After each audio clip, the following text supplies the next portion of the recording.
የ85 ዓመቱ ሼክ አብዱላህ ኢብኑ በያህ የፈትዋ ፕሮግራም የሰጡ አንዲት ትውልድ አልጀራዊት ሴት ደውላ እንዲህ አለች።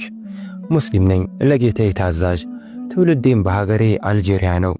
የአላህን ትእዛዝ የባሌን ሐቅ እየተወጣው ለብዙ በደሎች ትዕግስትን ተላብሼ እኖራለሁ። ባሌ ዘውትር መጠጥ ሲጋት አምሽቶ እየተንገዳገደ ወደ ቤት ይገባል።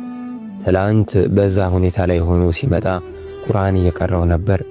እየተሳደበ ከእጄ ላይ ነጠቀኝና ሽንት ቤት ወረወረው። በንዴት ተቃጠልኩ። ድንበር ማለፉ ከኔ አልፎ በክብሩ የአላህ ቃል ቁርአን ላይም ደረሰ።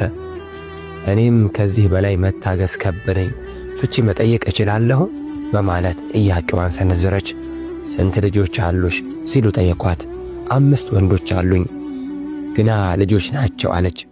ለትንሽ ደቂቃ ዝምታ ሰፈነ። ጥንቃቄን የተሞሉ ቃላቶች ከአፋቸው እየሰነዘሩ ንግግራቸውን ቀጠሉ።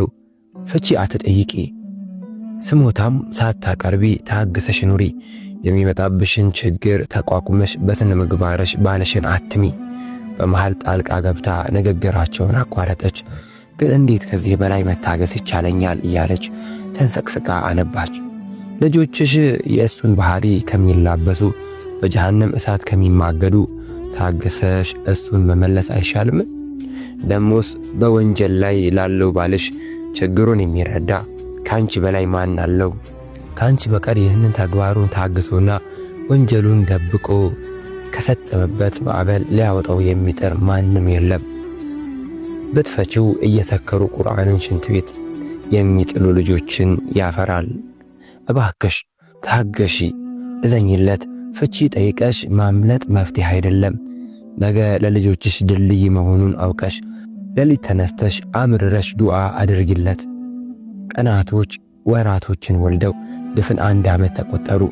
ሼኩ በአንድ የሳተላይት ጣቢያ ላይ ተጥደዋል። ፈትዋ እየሰጡ ስልኩ አቃቸለ። አሰላሙ አለይኩም ያ ሼኽ፣ አልኮን እየጠጣ ቁርአን ስለሚቀደው ባሌ ከ1 ዓመት በፊት የደወልኩልህ አልጀራዊ ሴት ነኝ። ወዓለይኩም ሰላም፣ ወላሂ አስታወስኩሽ ልጄ። እንዴት ነሽ? የባልሽ ሁኔታስ ምን ላይ ነው? በአላህ ይሁንብኝ መስጂድ ቀድሞ ገብቶ አዛን የሚል ሌሊት ተሐጁድ ቆሞ የሚያነጋ ቁርአንንም በአግባቡ የሚቀራ ሰው ሆኗል። ግዴታ የተደረጉበትን ሰላቶችን ከነሱናቸው የሚሰግድ የአላህ ባሪያ ሆኗል። እኔ እንድጸና እርሱን ሰበብ አድርጎ አላህ እሱን ወደ ቀጥተኛ መንገድ መራው አለችና የደስታ እንባ ከዓይኖቿ እየዘረገፈች ተንሰቀሰቀች። ለጌታዋ የቀረበች አማኝ ሴት በመሆኗ ንጽሕናዋን